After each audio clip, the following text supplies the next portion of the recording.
Yeah, so all our listeners out there, if you're into this kind of thing, or you just think you're a tough person, Google the Maltz Challenge, Maltz challenge, in honor of Michael Maltz. See what the parameters are of the exercises you have to do, and give it a shot. I mean, there's no, even when in the best shape I was ever in my life, there's no way I could have completed that. Well, they also made the half Maltz challenge, Murph, for fat guys like us and old guys. And now it's so cool, Morgan. You know what they do now? A lot of people, they go there and they walk a little bit. They may do one push-up. They don't even care. They're not doing the routine. They're there to support the men and women that are sacrificing their lives. So here's a tie-in to that. So I belonged for a couple years until they closed down to the Ashburn CrossFit gym. Yes. So we did the Maltz challenge. We also did the Murph challenge. Thank you. Which is not me. Not you, the other Murph. Yeah. Michael Murphy. Yeah. Michael Murphy. Yeah. Lieutenant Michael Murphy. And let me tell you, when you say that it is challenging, but you know what? It's one of those things. It's like a couple of us were like, fuck it. We don't care. I'm not going to get the time that you guys do, but we're doing everything. We did everything. We did the squats. Awesome. We did the push-ups, the runs. But the whole thing about it was, like I told one guy was complaining. I looked at him. I said, you know what's fortunate about you complaining? I said, you're alive to complain. Yep. That's right. Exactly right. You know what? Can I ask you a question there, Morgan, since you brought it up? So if Steve Murphy had a challenge in honor of him, what would you be doing? Eating apples from West Virginia? Or what would you do? You'd be wearing free T-shirts, drinking ginger ale. No, it would be who can make the best moonshine. That'd be the challenge. That's good. I love it. This is a free T-shirt, by the way. It's another free T-shirt. By the way, this is all, as you can see, this is all Tommy Bahama. That's the only thing I pretty much own anymore. Hey, and I just made a note here. You and I. And Morgan, let's just say we're going to post a link to the Maltz challenge. Yes, we are. On our homepage. So thank you very much. Give it a look, everybody. Hey, so one thing we're going to do, I just made a note of it, Derek. I'm going to talk to you. I'm working with the Virginia Association of Chiefs of Police. We just submitted a COPS grant for a new way to share publicly available information to help solve crime, generate leads. It's kind of what I talked to you about when me and Murph went out to lunch that time. But I actually just got a patent on it. So awesome. So we'll talk later about that offline. Yes, and we'll add the link. Hey, but one of the reasons we brought you on too, and Murph and I did a Patreon episode, and we had Aaron Graham on too to talk about counterfeit medication, and that was well received.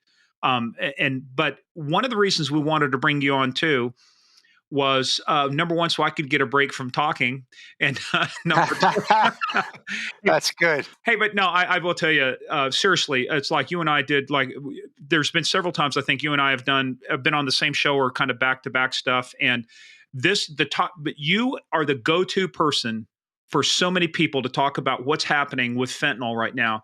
And I want to get into that and talk about that for a couple reasons. Number one, once I really understood, once we had those good discussions with Aaron, and we started talking about the difference between ODs, overdoses, and poisonings, which poisonings to me are criminal cases that need to be investigated. People need to be arrested and go to jail on. But you've been the go-to guy about fentanyl. And I'll tell you what even made it really interesting having this discussion is we just had a guy on yesterday, Guy Hargraves, talking about the largest LSD operation ever taken down, which it came out of my home state of Kansas. Not only that, but Wamego was one of our league schools. I've been to Wamego, been probably right by that missile silo. Didn't know it, when I was in high school. And then the largest fentanyl bust at that time, too, came out of a little town called Goddard, Kansas, another place. But the guy that they arrested, Picard, said he was prescient. He said years and years ago, that fentanyl was going to be a big issue. So let's talk about with you now, because you have done this. Real quick question. When did you retire from DEA? This will help bookend the conversation. Right. So I retired July 31st, 2014, and I immediately started engaging in a series of different things, crime and terror. And so I started getting, like I was on 60 Minutes for the Chapo Guzman case, and started meeting some media personalities. And then, of course, we announced the Project Cassandra, Hezbollah and the cartels working together. So that got me a lot of exposure on national news with Fox, okay? But This is the thing. I'd like to go through briefly the evolution of what I live with because I learned this on the fly. I didn't know this stuff. So very important to understand, and a lot of people don't know this. In 2006, when I was the head of the DEA Special Operations Division, we started having massive overdose deaths or poisonings, whatever you want to call them, in the Midwest, Chicago area of the country from what I heard about at the time, fentanyl. Now, I knew fentanyl was in the hospitals, but I had no idea it was on the streets of America. So in 2006, I got a contact with the DEA Chicago. My buddies out there, they had a really good case agent at the time who worked the case to try to figure out where this fentanyl was coming from. So they identified a lab down in Mexico. They worked with the Mexicans, the special investigation unit down there. Long story short, they shut down the lab in Mexico. So this was like the first time that I was aware of the Mexican cartels getting involved with fentanyl or experimenting with it. Hundreds of people died. I don't remember the exact number, but then we stopped seeing fentanyl in America at that time. Then what happened was another groundbreaking event, 2007. There was $207 million in $100 bills and euros seized in Mexico City from a guy who was a Chinese chemical broker who was bringing in large amounts of precursors into Mexico and providing it to the cartels to make methamphetamine in the super labs.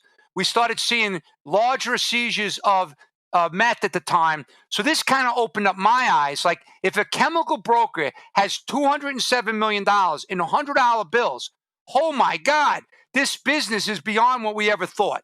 So then this is when it starts getting crazy.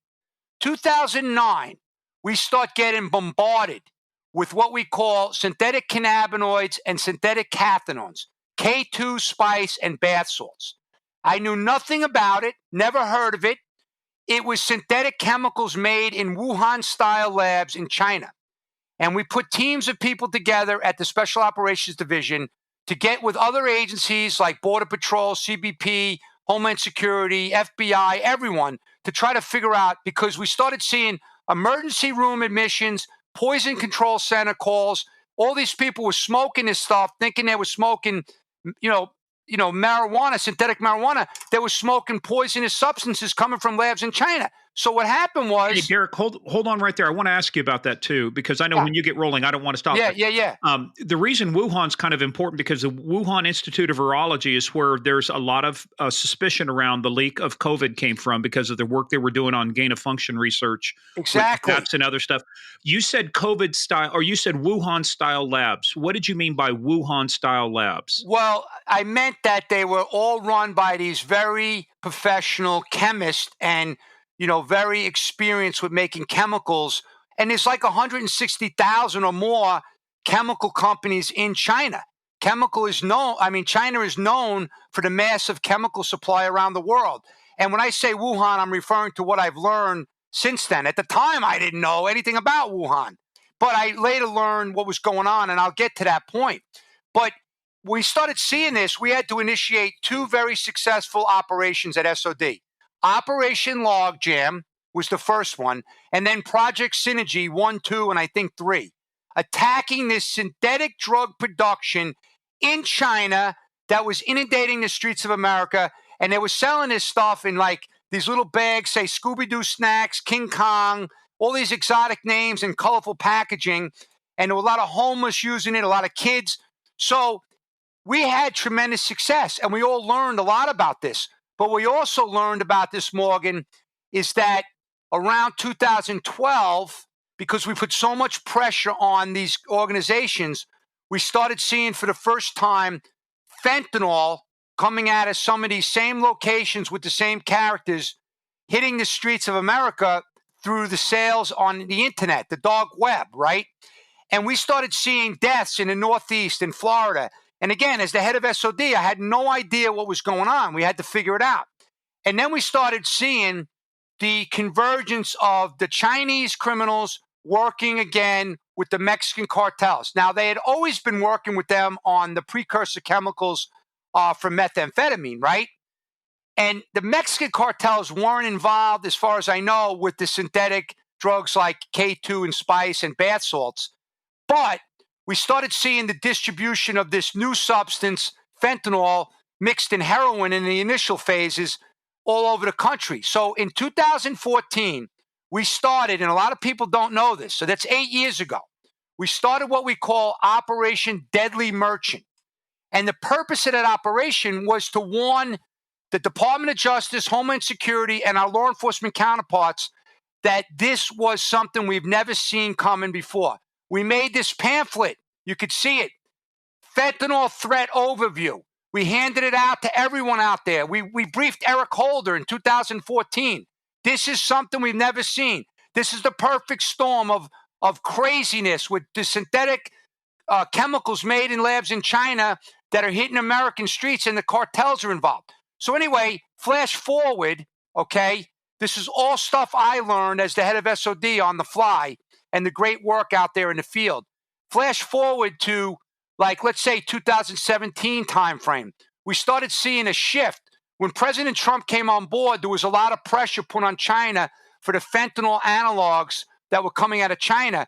So we started seeing a shift where we started seeing pure fentanyl, 95% fentanyl for $5,000 a kilogram being sent from China directly to Mexico. And then we were like, oh my God, this is scary because this is just going to be the perfect storm. And so the president had a very aggressive plan at the time to go after these Chinese or put the pressure on them, and they did. But all they did was shift the way they do business, and that's what criminals do, as you guys know. What they did was they started sending less fentanyl directly to America. They were sending it to Mexico to let the Mexican cartels be the proxies to destroy the American kids and families. Because remember, anybody that has any knowledge of the Communist Party of China, and I'm no expert on this, I've learned this, they have their unrestricted warfare. They're going to use all tools of national power to destroy their adversary. And what better way than destabilize America by killing the kids, destroying the future leaders, take away the military leaders, the doctors, the nurses, the school bus drivers, the teachers. They are smart. This is all being calculated, and they're even smarter now because they're making it now like it's the cartels. But they're now providing all the precursor chemicals so the cartels can make the fentanyl in Mexico in these Sinaloa and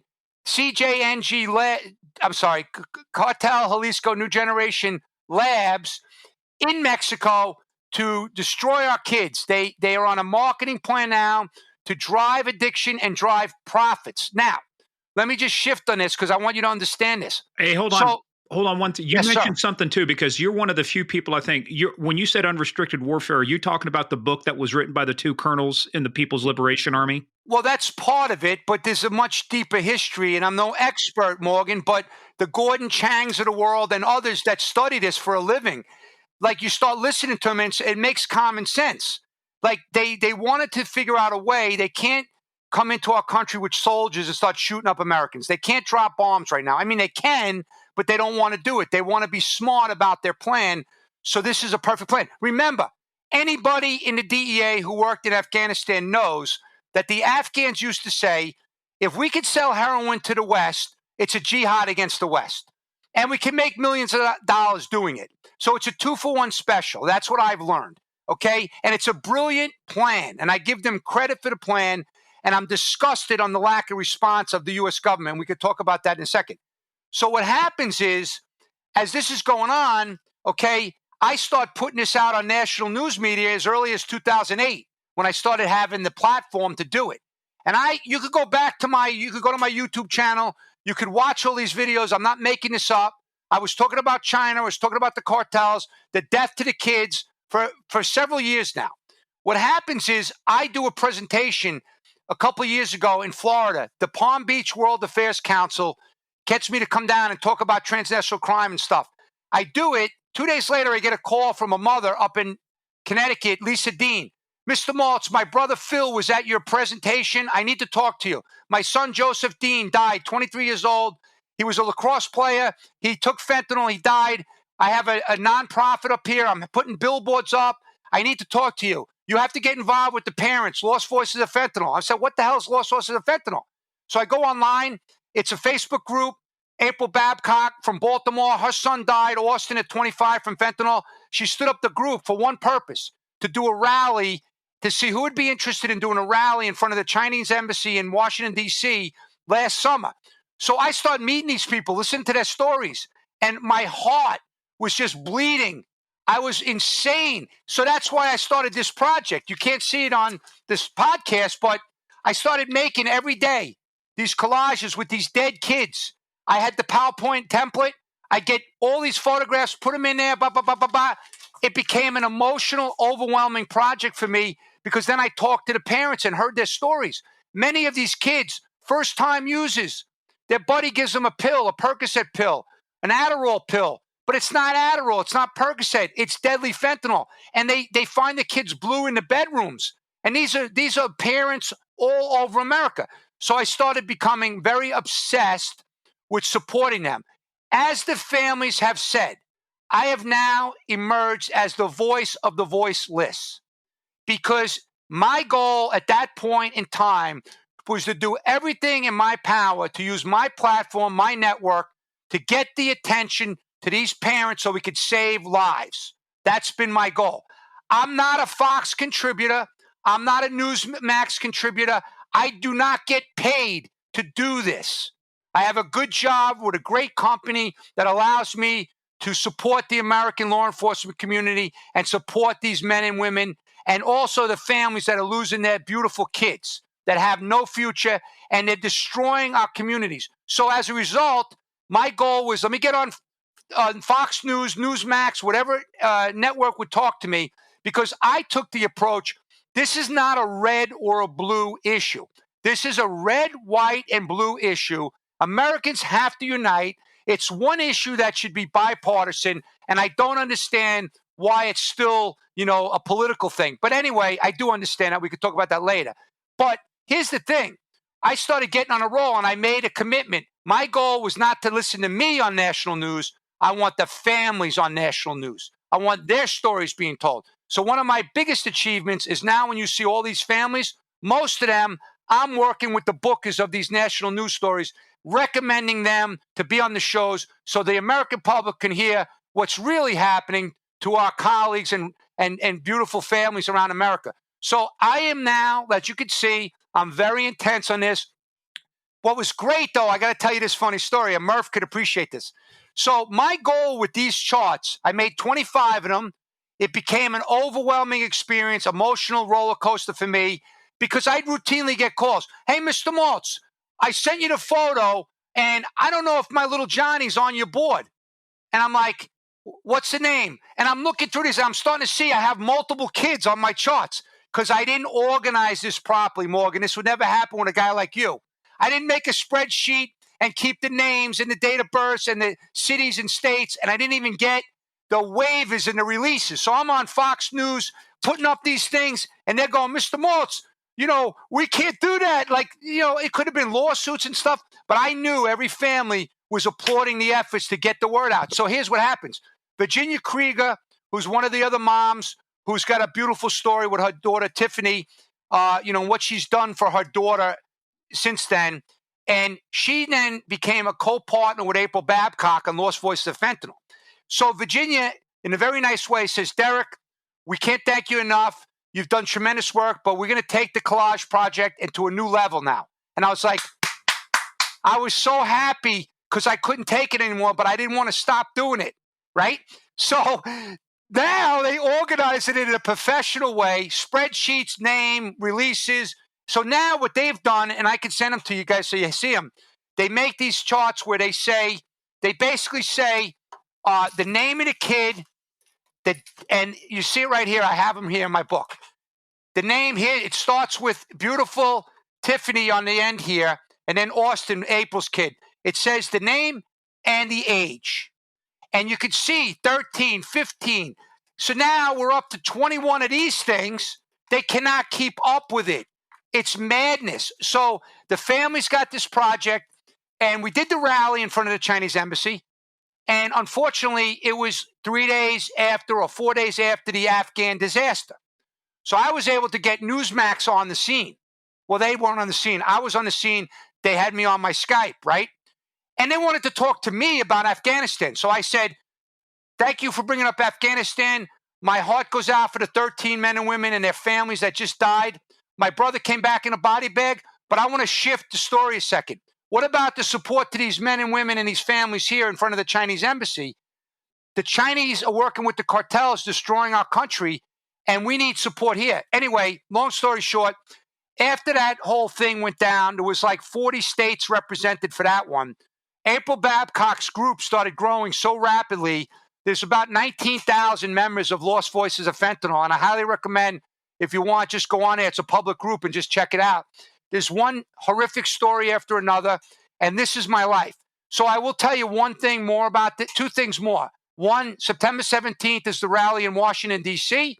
All the families are coming from around the country. We're going to be marching to the White House. We're going to have the banners up there on the lawn. There's going to be speakers. I'm one of the speakers. But here's what I'll tell you. That the families are super angry because they feel that at the bare minimum, we should be educating Americans about this. This is something we've never seen. It's not a drug overdose crisis. It's a mass poisoning crisis like we've never seen. Hundreds of thousands are dead. 300 a day are dying. And the statistics are underreported. But what's really sad, and what I do for my own insanity, my own sanity, and I'm going to send you guys this thing because I think you'll appreciate it. What keeps me fired up every day, I'm a visual guy, as Murphy knows. I used to do PowerPoints. I use 120 slides for a 10-minute PowerPoint. And these people go crazy. That's true. Yeah. So Morgan, check this out. Every day of the week, I get these amazing messages from family members thanking me and what I do. And they send me pictures of their kids. Mr. Maltz, you can't save my son, but we know what you're doing every day to help us, and we can't thank you enough. You know what that does for me, Morgan? It keeps me very focused and very, very, passionate about I got to continue on until they get the proper recognition and we start saving lives. So it's amazing. Going back to LA for the Dr. Phil second season, because I impacted him so much. He even said, Derek, I've let down my listeners and my viewers because I had no idea what's going on with this crisis, and I need to step up my game. So Dr. Phil is a man of his word, and he's now taking this one on. He's going to try to get me some celebrities, influences, and role models, because the kids in America are not listening to these podcasts that we're on. They're not listening to the mainstream media. They're not watching cable news.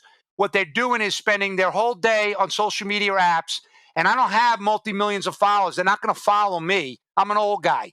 You got to follow LeBron James or Tom Brady or one of these celebrities or influencers on social media, and they have to start putting the message out. But here's the problem. None of them want to do it for two reasons. They don't understand it. They don't want to attach themselves to the stigma of the drug crisis because a lot of their buddies are smoking marijuana, and they don't want to be that guy. The second thing is, I can almost guarantee you this, and this is my challenge, and if you guys have any ideas on this, please run with it because you got huge networks. My challenge is, how can I get them to understand that this is not a drug crisis? This is the destruction of America and the poisoning of our kids, because there's no athlete in America, or very, very few, that wouldn't want to help the kids survive and push out social media messages. It's amazing. I can't solve that problem, but it's driving me nuts, and I'm trying hard. I'll tell you one quick story. There's a famous hockey player who played on the Bruins, Jimmy Hayes. He died from a fentanyl overdose with cocaine, a fentanyl poisoning. His wife was shocked. The headline story is, wife of Jimmy Hayes shocked when she found out the autopsy results. So his brother, Kevin Hayes, plays for the Philadelphia Flyers. So I was hoping I could get them, Jimmy's brother, on board to at least speak about this. And I'm waiting now. I'm working with his agent up in Boston. I'm waiting for the final answer. But it's not going to surprise me if I'm told, no, we're not interested. It's a privacy issue, which I respect. I don't want to violate anyone's privacy. I know what it's like. You lose a loved one. But I'm just looking for help. I'm desperately looking for that person. If I could speak to Tom Brady, I sit there on my phone every day sending direct messages to all of these guys. I don't get the response because they probably think, who's this lunatic? I don't want to get involved with the drug stuff. No, you could be a hero if you're saving kids' lives. Anyway. If you change your profile picture and show some cleavage, you'll get the attention of some of those guys, I'm pretty sure. Yeah. No, I mean, it's funny, but So sad. And I can't tell you, one of my neighbors here used to see every week the news media truck on my driveway. He'd watch me every day, and he came over. He's a marketing guy. He said, Derek, I got to help you out. We got to get this out there. So he created a 3-minute video. Very well done, except it's too long. Nobody's going to watch it because they don't have the attention span. But in the beginning of the video, it kind of calls out celebrities, influencers, and athletes. Would you send a post if you could save a life? If it only took you a couple of seconds to send out a post, would you do it? And he's trying to be creative, and I appreciate his support. But we're dealing with this stigma of the drug crisis, and this is not a drug crisis. This is the Mexican cartels making billions, marketing colorful drugs to our kids now. They look like sweet tarts and all kinds of candy. That they have blocks of colored fentanyl now, like looks like chalk that the kids write on the floors. We have millions and millions of these pills being seized. The DEA administrator puts out announcements all the time. They seized 20 million pills last year alone. The analysis of the lab has revealed 40% of the pills that they analyze have a potentially lethal dose of fentanyl. Every single day now you're reading about big seizure. They hit a tractor trailer in Nogales last week, Sinaloa cartel load of 1.6 million pills. Los Angeles DEA, 1 million pills last month. They had a guy come into the port of entry in Nogales with his crutches, 14,000 pills in the crutches. You have the first week of August, another 1.1 million pills. DEA in Phoenix seized 12 million pills last year. We're being bombarded, chemical weapon, attack. I mean, I'm no genius, Morgan. I don't have your IQ. But I will tell you this, bro, and I said this today on national news. I said the following. If Al-Qaeda and ISIS had a chemical weapon or a biological weapon lab in Mexico, would we sit back and wait for them to kill our country? And the answer is no. So why are we sitting back? And I highly recommended an Operation Warp Speed type of operation, whole of government approach to destroy those labs immediately, with or without the Mexicans. I'm not looking for a ground war. I'm not looking to put men and women on the ground with machine guns killing people. No, I want sophisticated technology to destroy the labs, and I want it done now. And that's the only way, because there's too much being produced now. There's too much already here. So we have to do damage control. And we have the men and women in our military and intelligence community. If they're given the orders, they could do it. Bill Barr recently said they need to be treated like ISIS terrorists, because that's what they are. And this is disgusting. I could go on all day about this. Well, you can make presidential findings. If you guys go back to remember the old Tom Clancy book, Clear and Present Danger. Yes, we use that. I have a video I made on that exact point. It's an edited video when they were blowing up the planes down there. It was on the movie. They're blowing up the planes. The CIA is putting like explosives on the planes before they take off. Yeah. So, I mean, there's some things you could do policy-wise to make these things happen. So talk a little bit more about that. We talk about the number of deaths. I mean, obviously the fentanyl poisonings, and there are some overdose too, some people who intentionally take fentanyl. Absolutely. But there's a whole lot more poisonings. But first, we dealt with COVID, and COVID obviously overshadowed the tremendous loss of life because it was there, but the same thing with fentanyl. But give us some numbers too, Derek, that you know of lately. I mean, what's it look like in terms of the number of people dying from fentanyl? Couple of good numbers right off the bat. I said this also on the national news stories this week, okay? In San Diego, over the last 5 years, 2016, 2021, they have seen a 2,375% increase in fentanyl-related deaths. In the state of California, in the same time frame, 2,200% increase in fentanyl-related deaths. The coroner's office in Ohio, Franklin County, Ohio, just put out numbers suggesting that 89% of the drug deaths are fentanyl related. So the bureaucrats in Washington will use the number 66%, 70%. Okay, fine. But the numbers are not right. They're not accurate. During COVID, every single night, the TV would say COVID cases, COVID deaths.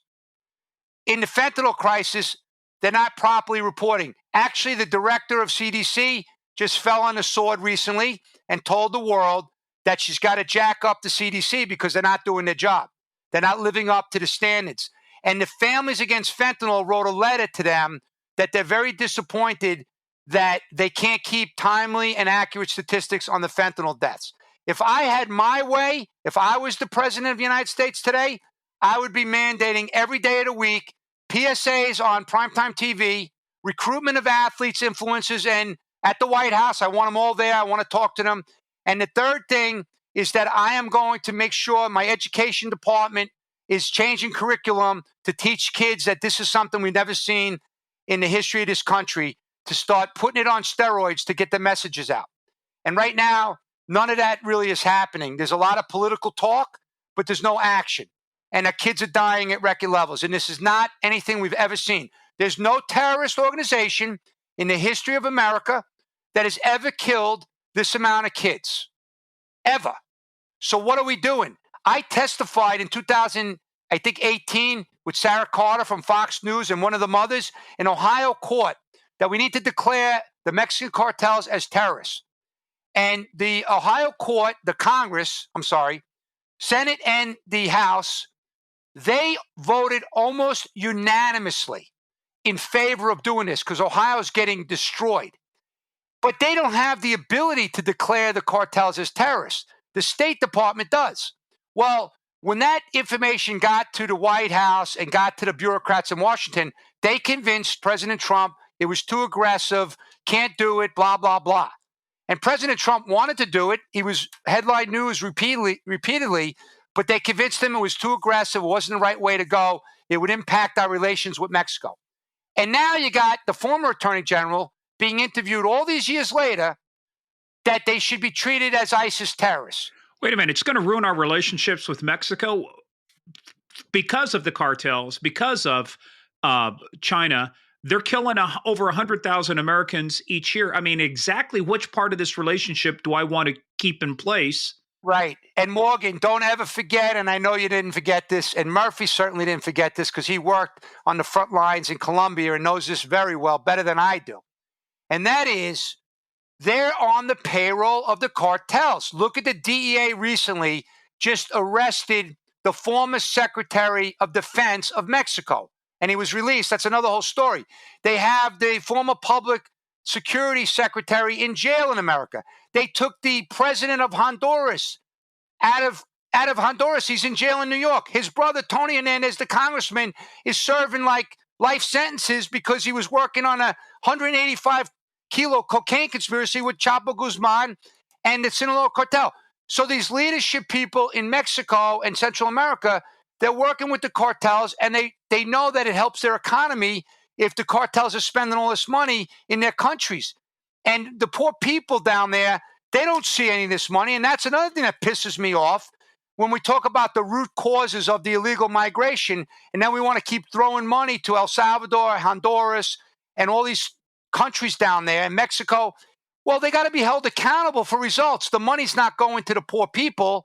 The money's going to the politicians. Well, it's that level of corruption, Murph. You know, I can't think of how many people we've talked to about this. Is like, if you want to solve, how do you solve the issue of corruption so that you can really start solving these other issues? You can have all the great plans you want, the policies you want, but if somebody is on somebody else's payroll and that payroll says, we don't like what you're doing, these guys have two choices. They can continue to take the money and live, or they can do the right thing and die. And that's what happens is that, exactly. You know what happens.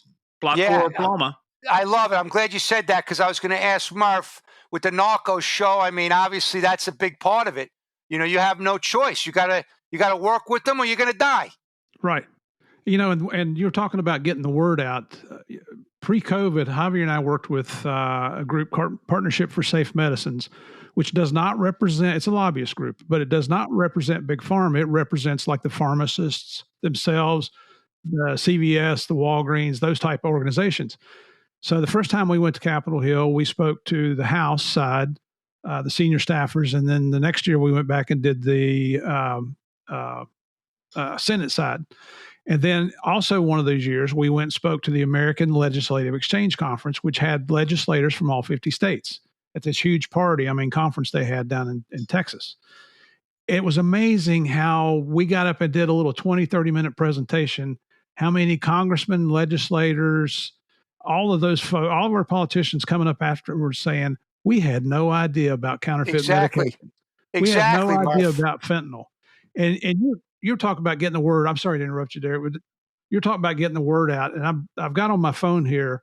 So I live in Orange County. I live in Orlando, Florida, which is Orange County, Florida. And my utility bill 2 months ago, and I'm holding this up so you can see it. It's the One Pill Can Kill flyer from DEA. And it was simple as they put the Orange County Drug Free Coalition put their emblem on there with the agreement of DEA. And it's as simple as putting it in your utility bill, because we all get those freaking bills and you see it. Yeah. And so Connie and I, we've gone to the movie theater here out close to where we live. We've been twice actually in the last month or so, which is, I can't remember the last time I went to a movie. But anyway, you get there early to get your popcorn, your sodas, get you a good seat and everything. And you're watching all the previews for the movies to come. And you know what's up on the screen? That same flyer there, One Pill Can Kill from DEA. And it's little simple things like that where you're slowly getting the word out just to try to educate the public. It can be that simple. How do you get to the kids, though? Well, let me. You're right. That's the key. Because the kids are the ones taking the pills. The parents got to be aware of it, right? How do we get to the kids? What's the medium? Because you know what I don't want to use?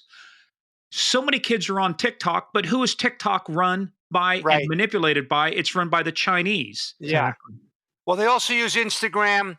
And the reels now, you can push out a lot of stuff, and a lot of the athletes are doing that. But the thing is like, Murph, I'm glad you brought up the One Pill Can Kill, because the DEA administrator, as a new administrator, has taken this mission on to get the messaging out. Unfortunately, the White House is not doing that, and they should be doing it because they have the resources to do it. DEA's done a phenomenal job. The administrator's been all over the national news and all the different networks, cable news, mainstream media. And yes, it is definitely making a difference. I worked with them because we wanted to bring the families into DEA headquarters, and they started the Family Summit, first ever. They brought in all these family groups that I highly recommended, a lot of the groups, and they all went there and they told their stories, and DEA listened to them and provided them some support. And then they created the first ever Faces of Fentanyl. So they used my photographs from Virginia Krieger and April Babcock, Lost Sources of Fentanyl, and have a beautiful museum exhibit. And it's just going to grow and continue. So the DEA is doing their thing, but the DEA can't do it alone. And you need the marketing machine of the U.S. government and the resources to start getting the old public service announcements out.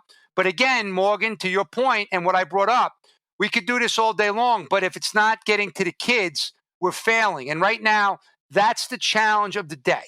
If I was going to the White House to make recommendations today, besides blowing up the labs, well, what I said today is this is what I would do. State Department, DEA, FBI, Homeland Security, CBP, let's go to Mexico and put it on the table and tell them we're here because our kids are dying at record levels, and you guys in Mexico have to be our partners, and we have to go do this, and how are we going to do it? And if you don't do it, we're going to be forced to put American kids first and do what we got to do. So here's the warning, Mexico. I don't see that happening currently, but that would be my goal. But the second thing would be Department of Education, ONDCP, what are we doing to immediately blitz the American public and the kids specifically on these messaging ads, these campaigns? I would hold the head of ONDCP, the drug czar, accountable to recruit the highest profile people he can recruit, get them into Washington, get them to the White House, and we're going to have a press conference. And then we're going to get it to the schools, and we put it on steroids. And overnight, we'd make a difference, and we'd save lives. But if you don't get the messages to the kids, it's a waste of time. That's very true. Very true. You know what? Look back at 9/11, how that galvanized Americans to come together because we had an attack on our soil, and we had over 5,000 people killed, I believe it was, if I remember correctly, in 3 attacks. And then, Morgan, you're muted there, buddy. A little over 3,000. A little over 3,000. But here we are, we're getting attacked by the Chinese and the Mexicans on a daily basis. We're seeing over 100,000 deaths on fentanyl and opioids, overdose deaths or poisoning deaths, whichever you prefer to call it. It's both. And why are we not galvanized now? That's a hell of a lot more than 3,000 people. We're having 30 to 32 9/11s every year in the United States from fentanyl poisonings and fentanyl deaths. And you go, what would it take? What would it take? What would it take to get their attention? So that loud sound is Derek. He's in his shorts, no shoes, no socks, as he was just on national TV earlier. So I do this There routinely, you and I'm go. doing everything I can do to try to bring some common sense to people that they can understand. So this is 300 grams of salt in a bag. It's legitimately salt. And I always say, and I said it on national TV multiple times, if this was fentanyl, it could potentially kill 150,000 people. So people go, oh my God, that's like a chemical weapon. No shit. That's why the Families Against Fentanyl have been pushing a resolution in Congress to designate fentanyl a weapon of mass destruction, because that's what it is. The good news is we finally got a bipartisan agreement between Lauren Boebert from Colorado, Tim Ryan from Ohio, that they believe this is a legitimate thing. So we haven't seen bipartisan agreements like this. I also take out routinely. I do presentations around the country to law enforcement. I go over, I take a sweet and low packet, I rip it open, I put it on my hand and say, this is 1 gram. This could kill mass amounts, 500 people. All right? 1 gram, because it only takes 2 milligrams, the equivalent of like 4 grains of salt, to kill an adult, a person, right? A kid. And unfortunately, we have to do a better job at the messaging. And that's why I was really pushing hard for a while, just so you guys know. When you use the word overdose, the people perceive that as, okay, Murphy was a drug user. His parents didn't look over him. He deserved what he got. Life goes on. It's not my problem because my kid's not using drugs. Okay?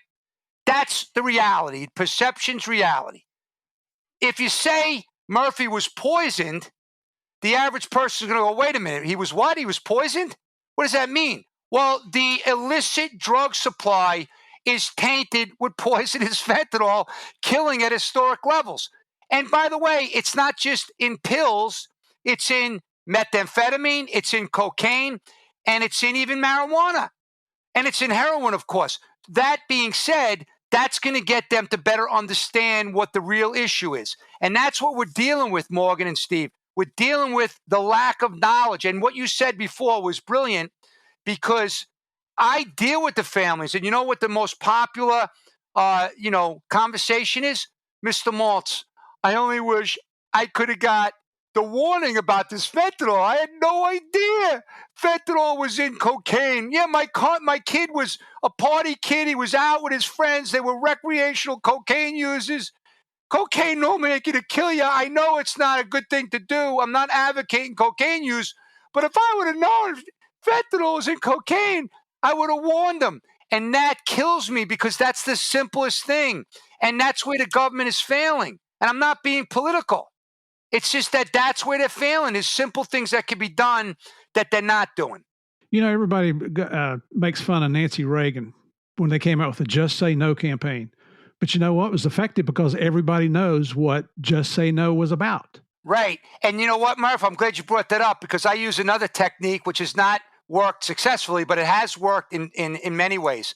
So Ronald Reagan had a saying, if you can't get them to see the light, make them feel the heat. So my other goal, and I've been pretty good at this recently, whether I'm in Congress, whether I'm doing press conferences, whether I'm in law enforcement or national news or local news or podcasts, I always say that if you want to be the DHS secretary, the DEA administrator, the attorney general, the vice president, the president, it comes with a big responsibility. And protecting the American public is really important. If you don't want that responsibility, do not take the job. But if we know you're not doing your job, you're going to feel the heat. It's like the hot potato game when we were kids, right? You throw the hot potato around, and then the song goes off. If you're holding the hot potato, you lose, right? Well, I'm going to put that damn hot potato in every one of the bureaucrats' laps, and I will do anything in my power, because my goal is not myself, it's to save lives. And that's kind of what we're trying to do. And so going back to the original topics we were talking about, I feel right now that I'm in the place that I need to be, with my passion, with my network, with my experience in law enforcement and interagency cooperation, and being involved in whole of government law enforcement operations. I feel we can apply those principles to attack this crisis.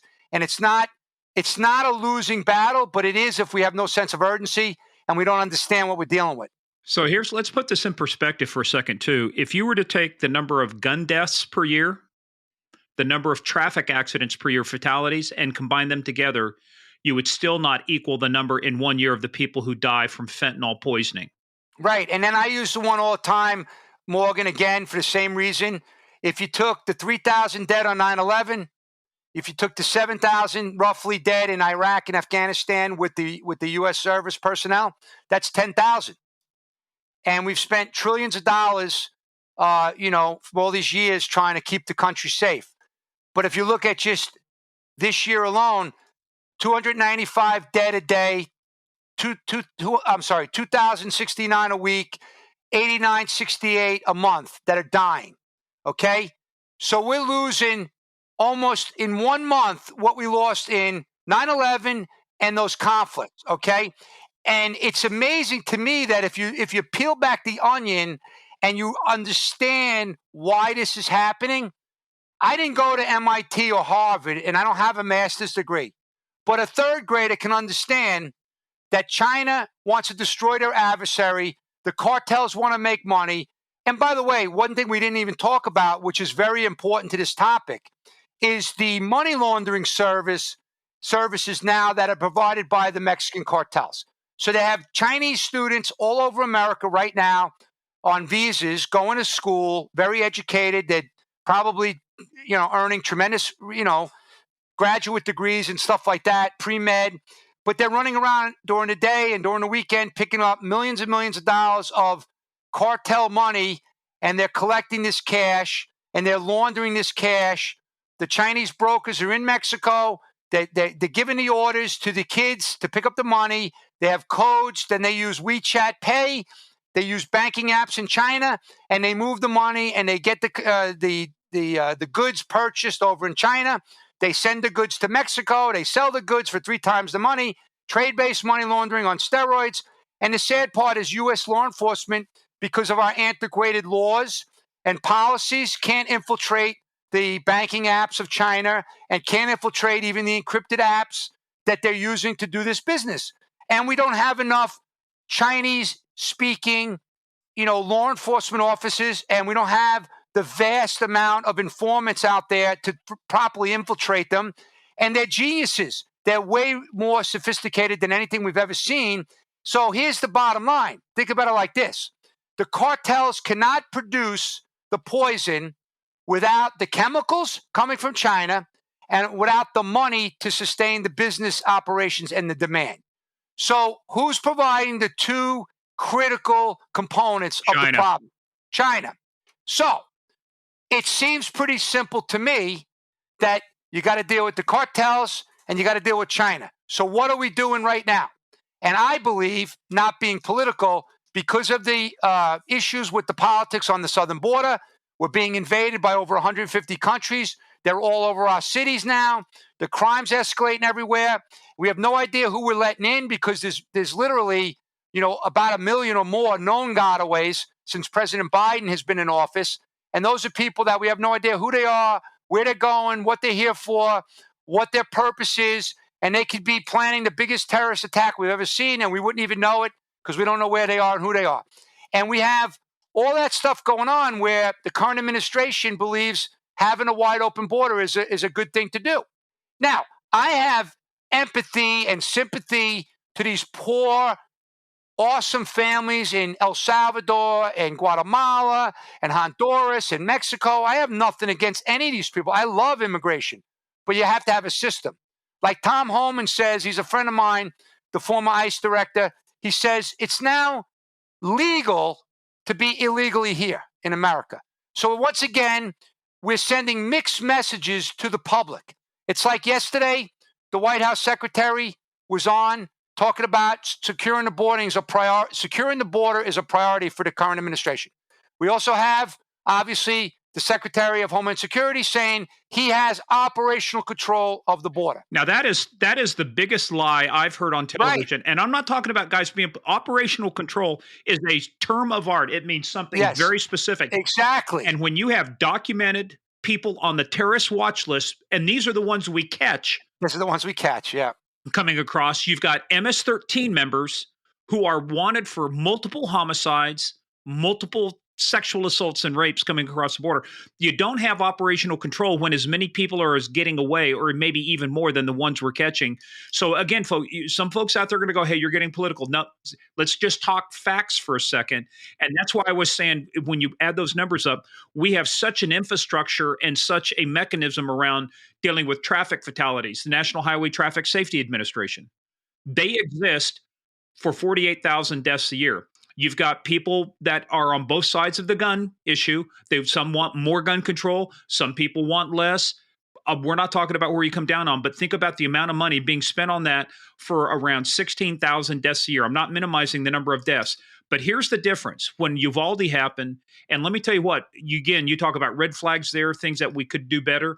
But when Uvalde happened, 17 people, if 17 kids died in 17 separate cities, it doesn't make the news.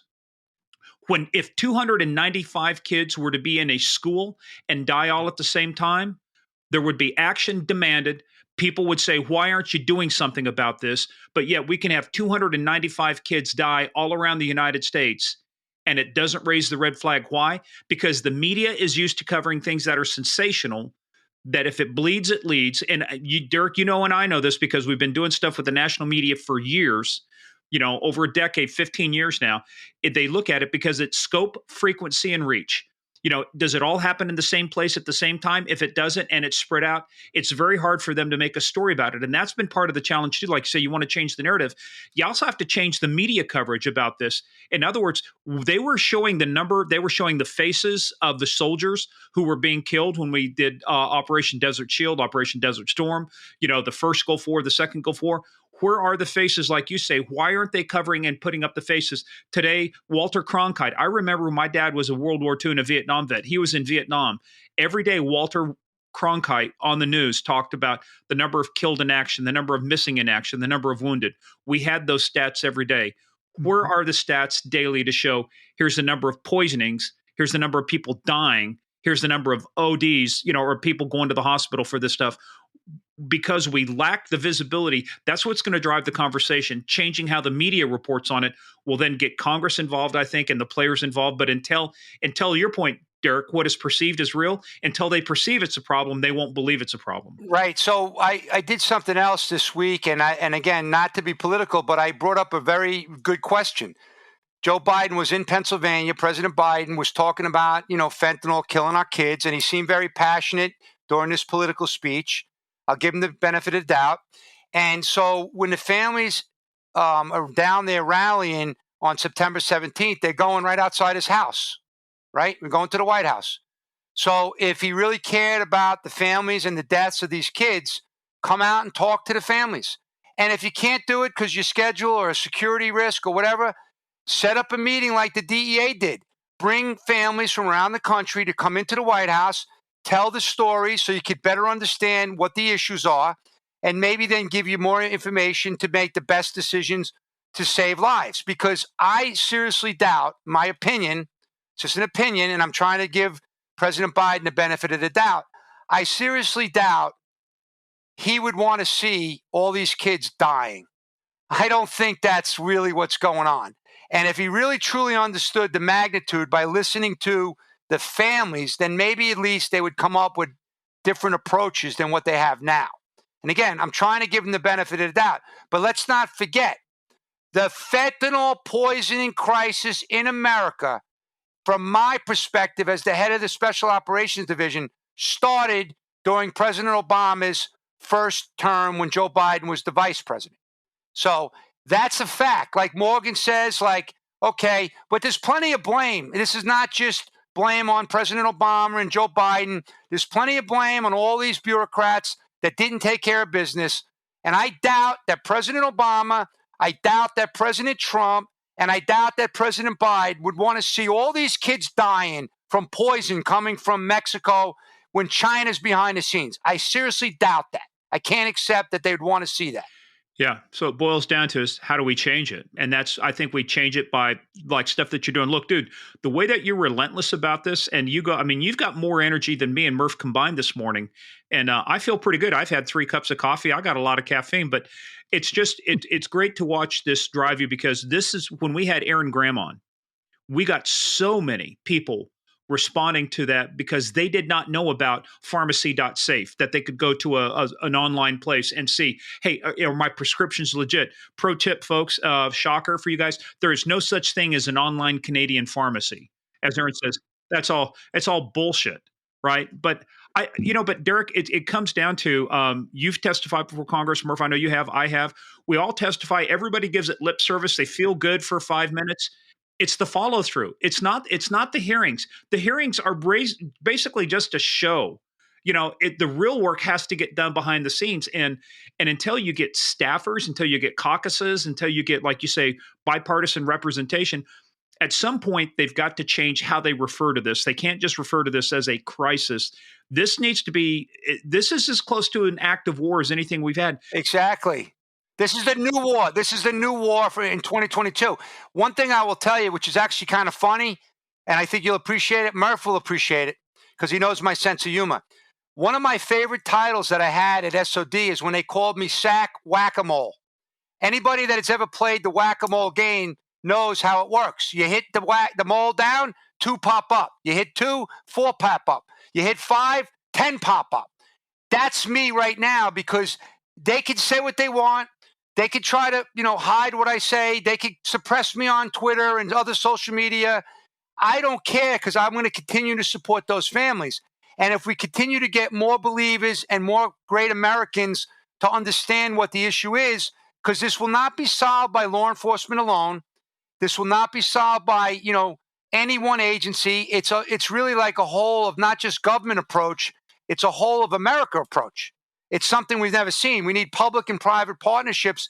Let me go back to something that we totally blew over, which I'm really passionate about, because it's another part of this whole problem we have. Let's never forget about the corporate cartels in Big Pharma that actually fueled this fire. And I will tell you, I live this nightmare too, and I know the former diversion head very well, Joe Ranazisi, who was the whistleblower in the DEA on 60 Minutes and Washington Post story. So we have 100 billion opioid pills that were dumped into America over, this 9-year period. I think it was 2006, 2014. Washington Post did a tremendous investigative story, and they highlighted this. And there was really no accountability on the manufacturers or the distributors. Yes, they got fined a lot of money, but fines are nothing for them. They're making multi-billions of dollars. They pay the fine, they go on. Now, the reason this is very important is because young kids that went to the doctor for a legitimate root canal were given a bottle of 50 or 100 oxy pills and got addicted. Then they went out to the street, and this stuff is powerful, and they started, snorting heroin. And maybe the next step was they got a pill that had fentanyl, they died. So we all know those stories. But what we really don't talk about enough is the corruption within the system, because it's all about the money. Because what you have is when I was an agent in the DEA Academy like Murph, they always taught us you got to go after the source of supply and the money launderers if you want to make an impact. So the idea is no matter where you start a case in the country, the lowest level, you got to bring it up to who's supplying it, take them out, hold them accountable. Well, how come then, here's a legitimate question I have. How come then when the DEA worked these cases on these corrupt doctors, some of them, or corrupt pharmacies that were selling this stuff out the back door, doing all this stuff, and then identified major manufacturers and major distributors, that none of those top players were really ever indicted and went to jail? I don't understand that, because they're distributing important, legitimate pharmaceutical pills, but there's got to be corporate responsibility. And there's case after case where they could prove there's knowledge and intent to do harm, and it was all about the money, and then the corruption got in the middle, and a lot of these people got away with it, but at the same time, they fueled the opioid addiction to give the Colombians and then the Mexicans the ability to put white heroin on the street, and now this deadly fentanyl. So it opened up the can of worms, and none of them went to jail, and it makes me very upset, because without law and order and accountability on all Americans, you're not going to be able to accomplish your goals. Every member of the Sackler family from Purdue Pharma ought to be in jail right now for the shit they did with OxyContin, the way they foisted it on people. Look, they had that documentary. Dope Sick. Yeah. Michael Keaton did a great job, West Virginia, the way that they abused those people, the way Right. they. And I lived at Morgan, by the way, in SOD. We had a section called OSI. We went after the internet pharmaceutical cases. We supported the field, and we lived the nightmare of lack of prosecutions, submarining the efforts of the DEA warriors on the streets because of the cohesion of like attorneys that were looking for, let's just say, bigger jobs out there in the world when they left government. And they knew that if they worked aggressively against big pharma or big telco, they may be tainted on their resumes when they're trying to get a job as a partner. Well, look, I can tell you that, having been on all three sides now, working in the state and local government area, working with outside from an industry standpoint, working with the federal government, I've run into so many people when I was doing stuff, Derek, and you'll know this too. A lot of people didn't like some of the technology companies or some of us, but you know what they want to be friends for? The closer they got to retirement and they saw the salary they were making versus the salary you were making, they started becoming friends with me. Yes. And I said, where was this friendship 5 years ago when we were trying to get shit done? You know, Yeah. and I got to tell you, only the people who were righteous and legitimate and sincere, like I'm going to have coffee next week with the guy that just punched out of the Secret Service. He's looking at a job at one of the companies I work with, I consult for. And I'll do that for him because this guy's sincere about it. He said, look, hey, we met, etc. But those people who didn't like you and treated you like shit until the day they wanted a job, I got to tell you, anytime they sent me a resume, it went into the delete file. It got, boom. It's like, wait a minute. Are you the same guy I could not get a meeting with for 3 years and now all of a sudden you're my best friend? Yeah. No, I know that story. We all live that, and law enforcement does the same kind of stuff too. But, going back to that whole synthetic opioid situation, you know what's really frightening right now, Morgan, which is not talked about enough in the press, and this is something I'm learning right now. So there's a class of drugs, right? And again, I'm not a chemist. I'm not a diversion investigator. I'm just an old agent with common sense. There's a class now called new, and it's not new, but it's something new to me. It's called NPS, new psychoactive substances, and these substances are synthetically made. And what's happening now is that they're producing this class of NPS, which is called nitazines. Nitazines is a class of these synthetic opioids that, according to the experts, it's 10 to 20 times more powerful than fentanyl. And it's made in the same type of labs that fentanyl is made in, like in China and other places in the world. Well, now we're starting to see a lot of these autopsy results are revealing that they didn't die from fentanyl. They died from isonitazine or edonitazine or what they call pyro. And it might be pyronitazine. I forgot what the name is. I can't keep up with all these names. But the point of it is I personally believe, and this is just Derek Maltz's opinion, I have nothing to back this up other than good old common sense. I believe we're in the next phase of the destruction of the kids. As China has seen this successful plan emerge in our country, the cartels have taken over the day-to-day dirty work. They can get back to business, create the new substances that are now being sold on the dark net, on the internet. Up in Canada, they have operations all over Canada, and they're now making this stuff, and now this stuff is getting into the country. The other thing that's happening that we didn't talk about, which is very frightening, you have now kids that are millennials that are going out on the internet and they're buying pill presses. They're buying the dyes. They're buying the ingredients that need to, the binding agents, they call it, right? And they go out, they watch a YouTube video on how to make a pill. They then buy these powdery substances from their local drug dealer, and they take it, they pour it into the pill press. Some of these pill presses that you buy that are very inexpensive can generate, let's say, 7,000 to 10,000 pills an hour. If you sell the pill for $20 a pill, do the math. That's like $140,000 an hour. In a day, it's over $1 million in pill sales. They know that the young kids are starting to take these pills. So even the millennials that don't want to go to work anymore in America, these college-educated kids are now starting to get into this pill production business. So the pills are not just being made in Mexico. They're being made in our backyards. The DEA seizing pill presses all over the country. And what's really frightening to me, some of these really smart kids, they're not going to buy it from their local drug dealer on the streets. They're going to get on the dark web and they're going to buy right from these labs in China. They're going to get it delivered to P.O. boxes or whatever. They're going to then use that substance, which they have no idea what it is, to make these pills because they're trying to make money. And that is, if you go on to this show, America Greed, it's a phenomenal story. I use it in a lot of my presentations now because there was a special, the DEA and Homeland Security out in Utah made this amazing case on this guy that was doing exactly what I just described. And if you want to check out something really interesting, watch the little video clip of this thing, American Greed. And it's going to put a whole new perspective in your brain about how big this problem really is.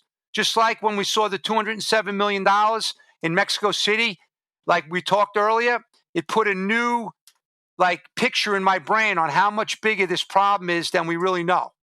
So it's more than just the Chinese and it's more than just the Mexican cartels. It's now our own citizens looking to make money. Now, I don't know if I ever showed you guys this, but I actually bought this shirt online from Amazon. And I love Amazon, by the way. Keep calm and let fentanyl handle it. Oh, my God. Now, I did this because I'll tell you what happened. I got a call from one of my friends, actually Murph, Sherry, our partner from OSL, Sherry, your partner from Bogota. Sherry from Atlanta called Sherry me. Foster. Yeah, I don't want to say a name, but thank you. Well, she's also been on our show. Yeah, that's right. She was. I'm sorry, Murph. She called me because she got calls from these parents all pissed off that she works with and said, Derek, you got to check into this. Look what they're selling on Amazon. And I believed her, but I said, I can't talk about this until I actually do it myself. So I made the order myself. Yeah, Murph, I spent the $20 out of my own pocket. I didn't voucher it or anything. I bought this thing. I videotaped the arrival at my house on Amazon, opening up the bag and said, ladies and gentlemen, look what I just bought. Why is corporate America supporting the sale of this stuff? Now, I also am very fair. Jeff Bezos and these executives at Amazon, they're not aware of their people selling this crap. They wouldn't stand for it. Amazon's a really awesome company. Thank God we have Amazon. But it just shows you how things happen. These internet providers, they're pushing out. These sites have pill presses and the dyes. You buy this all online. You put your credit card in, it gets shipped to wherever you want, and you could get into this business. And there's so much stuff going on. Everybody gets lost in the noise. I want to circle back though and ask you something. I recall, see if you remember this episode. One of the classic cop shows was Dragnet, Jack Webb, Harry Morgan. And they were coming up with this new drug that there was no legislation for, that they had the chemical compound for. So California had to pass emergency legislation to outlaw lysergic acid diethylamide, LSD, because when LSD was first introduced, the laws were written because they looked at it from a chemical compound standpoint. The reason I say that is just what you were talking about, the nitazines and everything else. The problem with these designer drugs and the laws sometimes, right, is that you can just change a few things. It changes the chemical makeup, and it's technically not against the law because the chemical compound is not illegal.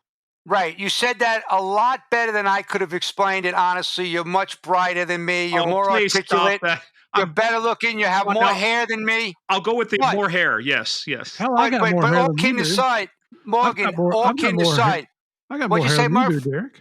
Yeah, you got more hair than me, you old bum, you. Anyway, yes, you're right, Morgan, and that's been a problem forever. Like ecstasy, MDMA was a big problem. Back, let's say, year 2000, we were getting bombarded by ecstasy pills, MDMA. We had the rave clubs all over America, and the kids were using that stuff, getting sick, in some cases dying. And we had no idea, what was happening at that time. We didn't know the Israeli organized crime monsters were involved with that. And they were making this stuff in the Netherlands and other places. And the laws in America, no one was getting prosecuted. It wasn't fitting into the box, Morgan, like you just said. These synthetic drugs, our laws are so antiquated, and that's what was happening. But ultimately, we did get some congressional support, and they made much stiffer, sentencing on ecstasy and MDMA, and then we started seeing it kind of fading away. And it was actually a really good example of what you're talking about. But the same thing now is happening. It happens with all these compounds, all these fentanyl analogs. And I'm no expert. I'm not a chemist.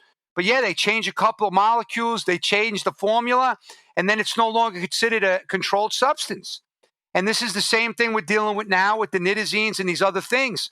DEA has used emergency scheduling authority to get this stuff, controlled. But it's limited, and I think there's a shelf life. I don't understand it all, but it's causing another part. Look what happened in New York City as another example when you talk about antiquated laws. They seized 165 pounds of methamphetamine from cartel operatives in New York City. And the special prosecutor in New York, who I know very well, she's very good, Bridget Brennan, they had to let the guys out because the laws were so antiquated. I forgot what it was. It had something to do with being considered controlled substances as opposed to narcotics. It was something weird in the antiquated laws that the judge could not hold them on bail. And they were out. So there's all this stuff that happens because of the antiquated laws, because our Congress doesn't care about, most of the members in Congress does not care about the public safety and security. They care about their pocketbooks and their bank accounts because they want to make as much getting reelected. Yeah, reelected. You said it even better than me. And so, and I don't mean everyone in Congress. There's certainly some really great American patriots. But by the way, one thing I want to tell you, because it fits into everything we said. I was at a congressional committee meeting with hundreds of congressional members, not the staffers, the members. And I was up there with former Homeland Security. I was up there with Tom Homan from ICE, Mark Morgan from CBP, Brandon Judd, the current Border Patrol president, and another guy from immigration when President Trump was in office. And we were talking about, all these things that were happening, right?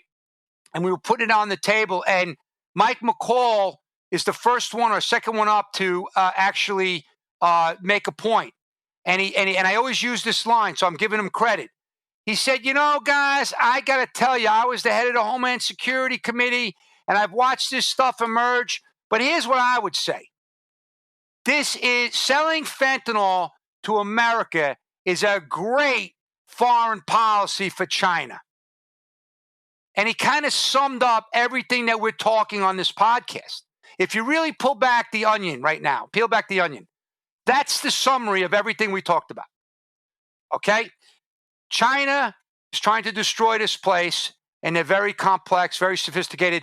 There recently was a story that was breaking news about 3 weeks ago. I was on radio with Sean Hannity talking about this. And that is, you have massive amounts of property being purchased in America, okay, from the Chinese business people.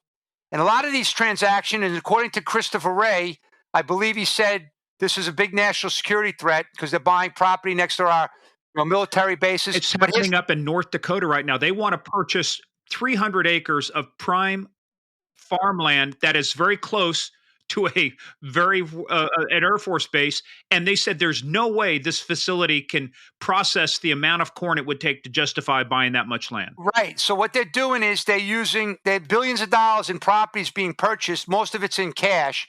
But what nobody's really put together, and I put it out on the Dan Bongino show as well, people got to start realizing that the millions of dollars that these kids are picking up from the drug traffickers are going to the Chinese businessmen and using that cash to buy these properties and real estate around America. There is a direct connection to the fentanyl and methamphetamine and cocaine proceeds in America going to Chinese businessmen to buy all these properties and real estate. That's a fact.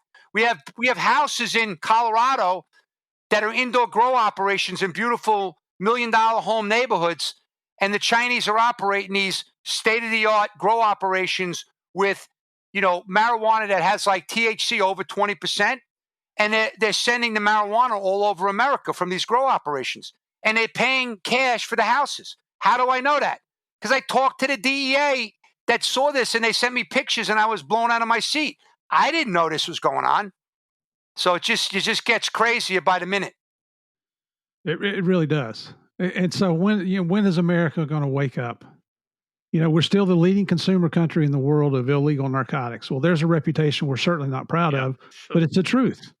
And what happens here, we have a lot of podcast listeners outside the United States here. If it's happening here, if it's not already happening in your country, it's coming. Murph, thank you for bringing another great point. Did you see the recent historic level fentanyl seizure in Australia? Yeah. No, I didn't see And that is coming from Canada because you have the amazing networks of Chinese triad guys with labs in Canada that are now sending this stuff over to Australia.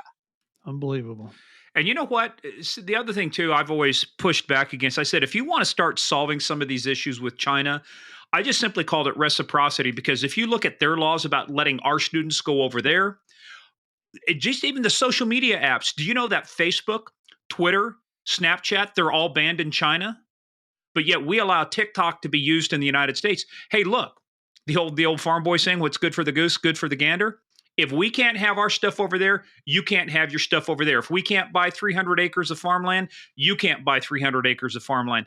The policy is really very simple. We got to quit being such an open country to everything. And before somebody sends hate mail and stuff, look, the whole premise of immigration was that you're adding something to the country. You're not taking away from it.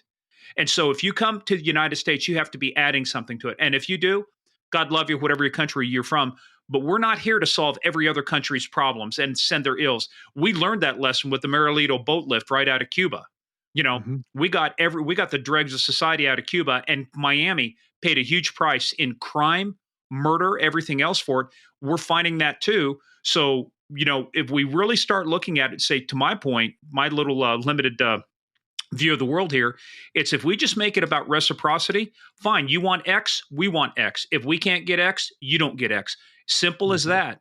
And yeah, it's simple. Yeah, I like that. We are prohibited from being in China, from buying land in China, from doing in fact, you got companies that operate in China, they used to call it the forced technology transfer. You'd have to share your intellectual property with them, and then they do these three things. We call it the 3 R's. They rob you of the technology, they replicate it, and then they replace you. And then now if somebody ends up selling your widget through China back into the United States. And so, we could go off on this for quite a long time. We're going to have to, what we're going to have to do? We're definitely going to have to do a follow-up with you, Derek. And I think, what? I'm going to put you on the spot here. Murph and I have talked about this. We want to get victim stories. We want to get a couple families to come on and talk. Easy. That could be done easily. I have my networks. Actually, like I said, it fits in perfectly because I'll tell you why.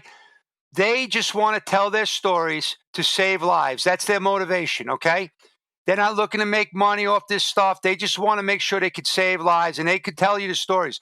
I will facilitate the best and brightest families to get to your podcast, and it's unlimited. I have an unlimited supply of them. Don't say the best and brightest, because if somebody's not on the podcast, they'll go, what, Derek doesn't think I'm the best and brightest? That's true. Good one. Oh, my God, you're so smart. You know what's really funny about that? You say that, but I do have to watch. Sometimes my heart moves faster than my brain, and that's exactly true. When I say the best and brightest, I mean the ones that actually are so impactful and that are comfortable about talking about their tragedy. Because not everybody has gotten to that level. Look, even with you today, talking about your brother, you had to take a break, man. Yeah, tearing up, man. There are some people who are simply not at that state of readiness yet to talk about. And by the way, because you brought it up, I just want to say this. Losing a brother hurts, but it's nothing like losing a kid. Okay? I can't imagine the pain from that. And my brother died, Morgan, my brother died how many years ago? 19 years ago, and I still teared up talking about him. Can you imagine these families? Their kid just died in the bedroom. They found a 13-year-old blue, and they walked in the bedroom. I don't know if you guys have ever seen this, and I highly recommend you watch it today. It's called Dead on Arrival. It's 20 minutes. And not only do I recommend you watching that, I recommend that you share it with your friends and your family and your kids and take 20 minutes to watch it because it has 4 of my family members that I work with routinely. They tell their powerful stories, and it was a tremendous production. It's done by, true professionals in California. And I think all your listeners should actually listen to this and watch this, Dead on Arrival. and I get nothing out of it. I just know how powerful it is. I've actually extracted, some of that material. I show it to families. I show it to people because it really made a difference for me to further understand what's happening here. And I just looked it up. You can find that on YouTube, so anybody can find it. Right, exactly. It's powerful stuff, and it's only 20 minutes, so it's worth it. Yeah, and I just wanted to put a fine point on what you said about your brother. It's not, but the difference between your brother and these kids.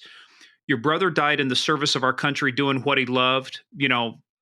These kids never got the chance to do that. That's right. They Great never point. got the chance to serve their country, to become what it is they were possible to be. And you're right. That's what makes it tough. You're right. I've never lost a child, never lost a brother or sister. But having been a detective, having worked those cases, you go to the suicides or the infant death or the overdoses and stuff, the impact on the family. And the thing with kids is that, they could have, their entire future was ahead of them. Their entire life was ahead of them. And that's what's being robbed from them by this scourge of fentanyl. So let me just tell you this quick one, and I highly recommend this family in California, the Didier family, Laura and Chris Didier. And they're very actively involved. She's been all over national news. She does a lot of speaking out there in California. And she's part of an organization called Song for Charlie, which is one of the top and has a great website. So I highly recommend you go on Song for Charlie. And Laura and her husband, Chris, tell the story. Her son, Zach, was 17 years old. And this kid was an athlete. He was a great kid. Everyone could relate to it. He was going to either like Stanford or UCLA until that day came when one pill, killed him. And the way they tell the story, when I saw it first on local news, like a year ago, whenever it was, I was so impacted by it. And this was another one of those examples. Like I talked about Lisa Dean and April and Virginia and all these. I can go on all day long. But everyone has a unique story to it. And getting families is not going to be an issue. All right. Well, man, I tell you, I'm not exhausted from the standpoint of, physically. I'm just exhausted from the standpoint of emotionally and mentally, just listening to all of this stuff. And it's like, if there was one of the reasons we do long form, and Derek, you'll appreciate this too, having done stuff on the news for a long time too.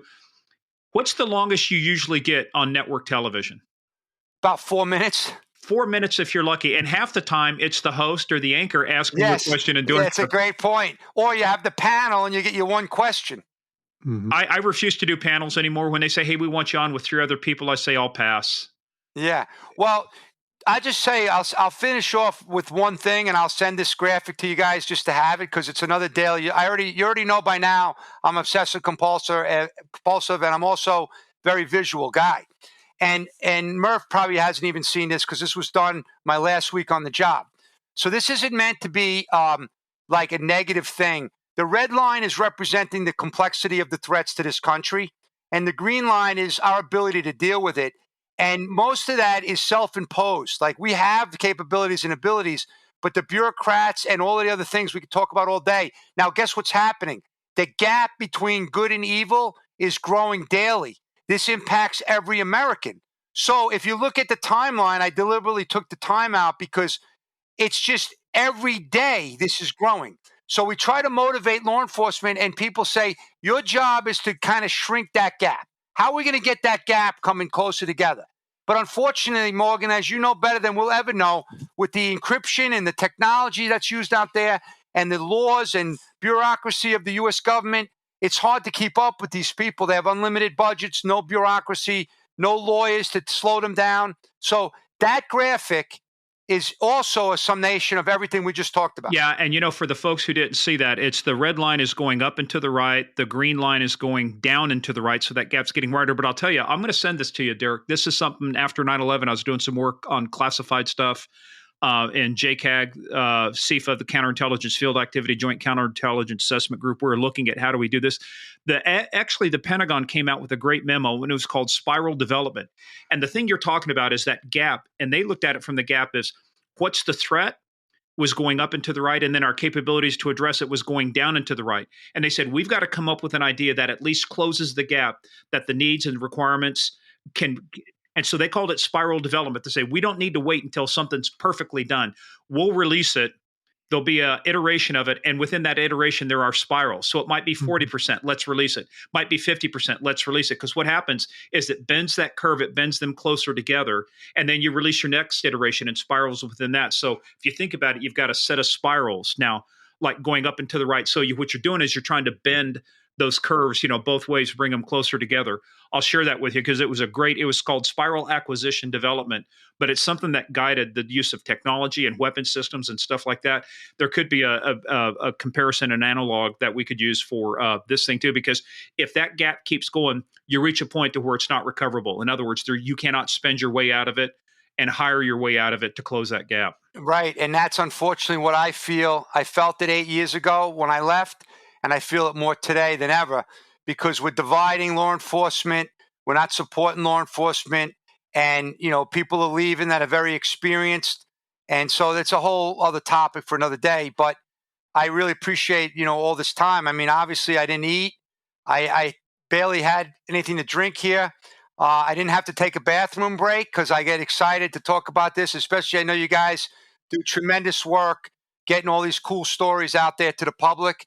Many of the cases that I was fortunate enough to be involved in as the boss at SOD have been talked about. And I thank you guys for pushing out that important work, because that was one of my goals. I've told Murph, and I think I told you, one of my goals has always been, what can I do to give back and to brag about the great cases that all those patriots had been doing over the years. And, I do the best that I can, but you guys have a good platform to do it. So keep up the great work. Well, thank you, Derek. For me, it's a personal honor to have you on here because we've been friends a long time, and I've always admired you. We haven't always gotten along. We've had our differences, but you know what? We're still friends. And that's what kills me about the public today. If you disagree with somebody, all of a sudden you hate each other. That's bullshit. Yeah, we can argue and yell at each other, but then I'm giving you a hug the next day. Absolutely. Because we're not always right. We're all stubborn. We think we're right, and we got to share the dirty laundry and then move forward. Oh, sorry. All I can think of, Murph, and I'm diming you out here. You would tell me you'd go in when you were the horse holder for Derek. You'd go in there. He'd give you 20 things to do, and you basically ignore 18 of them and come back in later and go, yeah. We got that covered. And then because you knew so well how Derek worked, you go, yep, let's focus on the important things. That is true. I would tell you 100% under oath. But he did it with a smile all the time. He never got mad. That's the thing. I never saw him mad, other than later on we had a couple of things, but he was never ever mad. And even if he was mad, he was happy the next day or the next hour, whatever. It's not personal. It's business. Yeah. And I'll give you an example. Every morning I'd have to go with Derek. We had the 8:30 call with headquarters.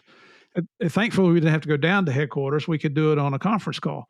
And so I would bring a cup of coffee in, and I'd bring Derek a cup of coffee. And, after about a week, he's like, your coffee sucks. Well, go get your own damn coffee then, they're happy, But one thing I want to do here is we've only done this with a few episodes. And with your permission, Derek, we would like to dedicate this episode to your brother, Michael Maltz, and to watch March 23rd, 2003, a true American hero and a real American patriot. So today's episode is in honor of your brother, Michael. I appreciate that.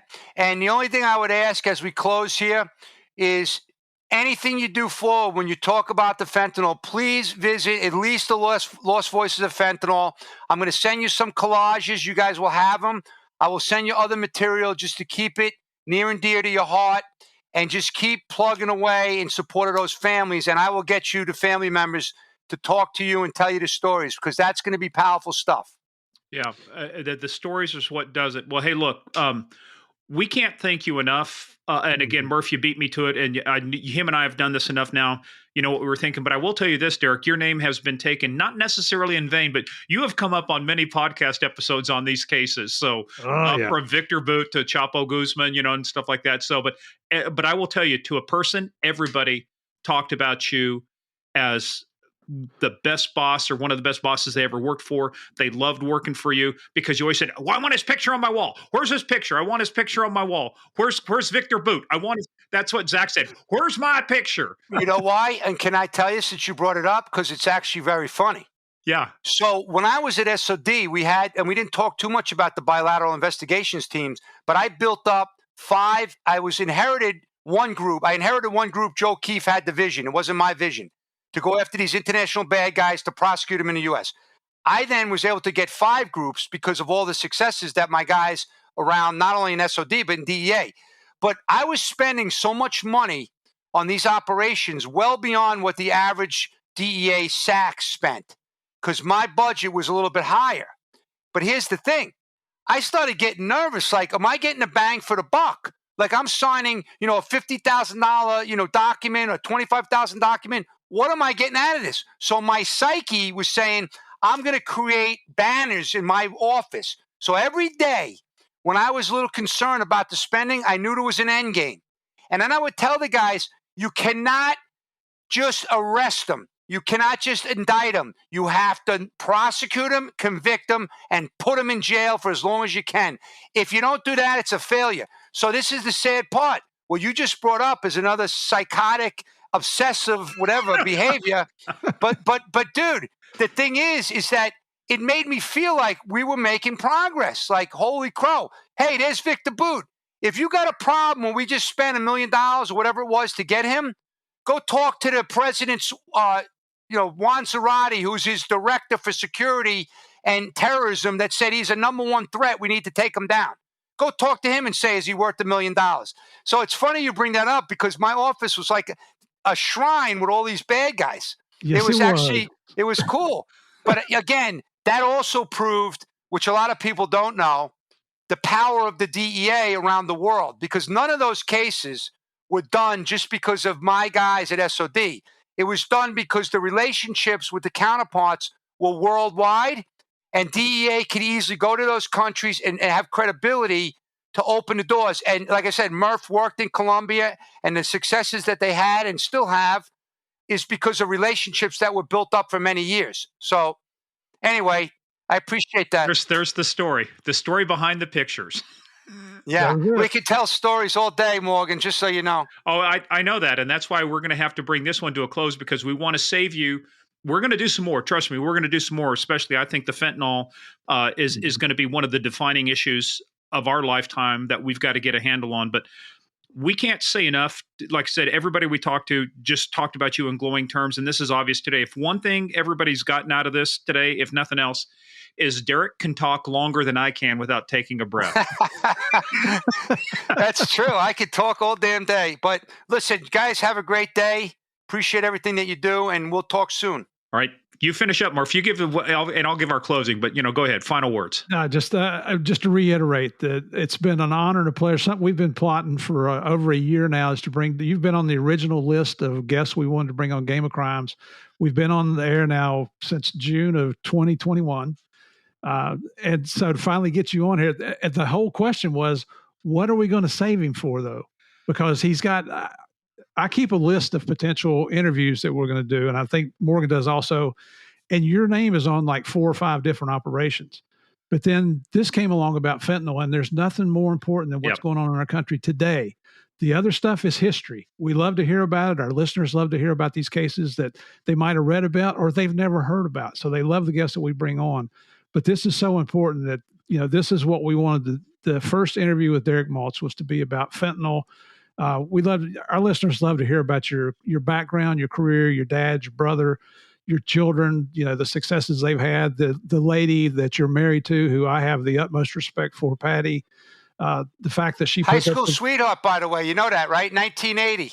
Yeah, and that she's put up with your shit for all these years. She sits on a freaking pedestal. And by the way, for the record, growing up in a dysfunctional household with a father that never was home, I lived alone in high school in an apartment as a sophomore, and it was Patty's family that helped get me on the straight path and make sure I did well in school and go to college and everything like that. And I give them a lot of credit. My wife has been by my side from day one. So thanks for bringing that up. She's been a saint since I met her, and she still is to this day. So our regards to her, love her to death. I know she's going right to heaven. You could say it. She's got an automatic, direct path to heaven dealing with me for all these years. That goes without saying. But I can't tell you what it means to have you on here. So thank you, brother. All right. You two don't go anywhere. Hang on. Everybody else, stay tuned for the debrief.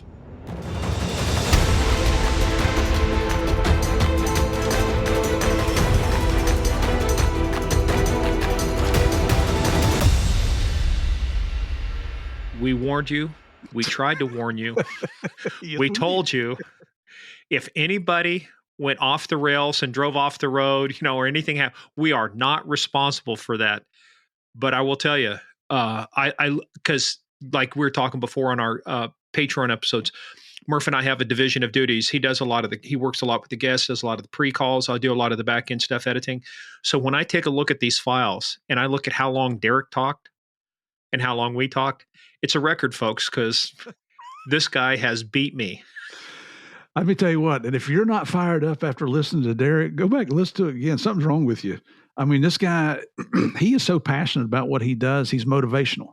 And that's what everybody loves about it. And you know what he talked about, this, the faces of fentanyl? Yep.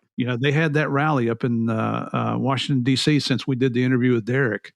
And I don't believe the president came out to address anybody. He probably sent a little message out. But, where's your freaking priorities? And this isn't political. I'm not making a political statement here. This is what's important. Over 100,000 people die a year, folks. It's not political. I guarantee you, out of those 100,000 deaths, they're all race, sex, age, gender, creed, Republican, Democrat, Independent, doesn't matter. We're killing everybody. Mm-hmm. Yeah. I mean, bringing out the rainbow colors now to make freaking fentanyl pills look like candy for children. And hiding them inside Legos. It's outrageous. It's outrageous. But hope you enjoyed this interview with Derek. And we warned you, get in, sit down, shut up, get face goggles, a face shield. Just this guy, I'm not kidding you. His history of how his dad introduced him to law enforcement. His dad's a legend, and now Derek is a legend. Yeah. And we mentioned he was on the Dr. Phil show, and you know what he did? He's on there promoting the dangers of fentanyl. He's not on there trying to promote himself or his company he works for or anything else. It's, the other thing too is that, with Derek, there is no middle ground. It's on or it's off. And when he is on, you can tell this drives him. We talked about his brother. Mm-hmm. We talked about the Maltz challenge, like you say, the faces of fentanyl. Some things, to this day, it still impacts him. I mean, it was just awesome, the fact that when he was over in Afghanistan, he was able to go visit the place where his brother died. Oh, and it was a surprise too. That was the cool thing about it. But that shows you how much respect that everybody in DEA had for Derek, as well as other law enforcement agencies, hell, as well as Washington, D.C. Yeah. So it's we're probably going to have Derek on because he was involved in so many different things. When we were, 2 years ago, when we were putting our list together of potential interviewees, I think Derek made the list about 5 times. Yeah, he was like, well, Derek was involved in this. Derek was involved in this. Derek was crazy. Involved in this. Yeah. And he doesn't hold back. That's the best thing about him. He's just out there and he calls it like it is. You got to respect a person like that. Yeah. And look, you got to respect somebody that at his age, he's retired, that he's still going 100 miles an hour on this stuff. Yeah. Like I say with Derek, there's no slowing down. Derek will go this way until one day there is no more Derek. And, well, I hope you heard the part about when he was on the sports field when his kids were playing lacrosse, because my son-in-law went to that high school where Derek's kids went, and he said, "Oh, everybody knew Mr. Maltz. He was running up down the sidelines. He was louder than the coaches." Just passion. I mean, passion overload. So yeah, and Derek, that's something that defines him. Yeah, look up the word passion in the dictionary, and it says, "See a picture of Derek Maltz." Absolutely, we're certainly not talking bad about him. Like I said a couple times, love this guy like a brother. Keep going where you're going, brother. We will support you 100%. 100%. All right. Well, guys, we hope you enjoyed that. If you did, head on over to Apple and Spotify. Just give us those 5 stars. It's magic. We don't know how it works. We just know it does. Head on over to GameOfCrimesPodcast.com for more info on the show. We put in the description the link to the Faces of Fentanyl and the Maltz Challenge, so you can go check those things out. Follow us on social media at Game of Crimes on Twitter, at Game of Crimes Podcast on Facebook and the Instagram. Head on over to PayPal.com. Use our email, GameOfCrimesPodcast@gmail.com or PayPal.me/GameOfCrimes, whatever it makes it easier for you.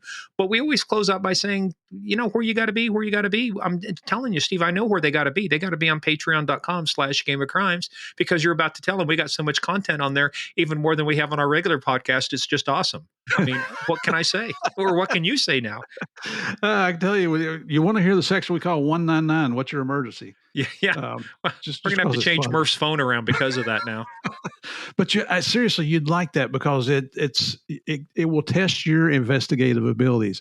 Is the phone call that's being made to the 911 number, is it legit, or is it a criminal reporting his ill the bad things he's been doing. So that's just one of the things. We have a case of the month on there. We've started doing a monthly live stream where we'll come on a Sunday afternoon and you can meet us on here. And, we actually get to see each other. We'll answer your questions. We'll talk about things with the podcast, future plans, whatever you want to talk about. There's just so much on Patreon. So come over and give us a shot at it. Let us know what you think. You got ideas on how we could do things better. We're always open to suggestions. Yeah. And we enjoy, by the way, we really truly enjoy it. It's so much fun. And we're humbled by the fact that some people spend their hard-earned time and money. Mm-hmm. And, you can replace money. You can't replace time. So when you spend the kind of time with us, we're very honored. So guys, just head on over there, patreon.com/Game of Crimes. So, hey, thus endeth the reading for this episode. Derek Maltz, the man on a mission to remove and eradicate fentanyl from the face of this earth. So keep it up. But hey, guys, again, we want to thank you guys. This was a dangerous game. This is a dangerous thing. And we're glad you guys played along. So thank you once again for playing the biggest, baddest, most dangerous game of all, the Game of Crimes.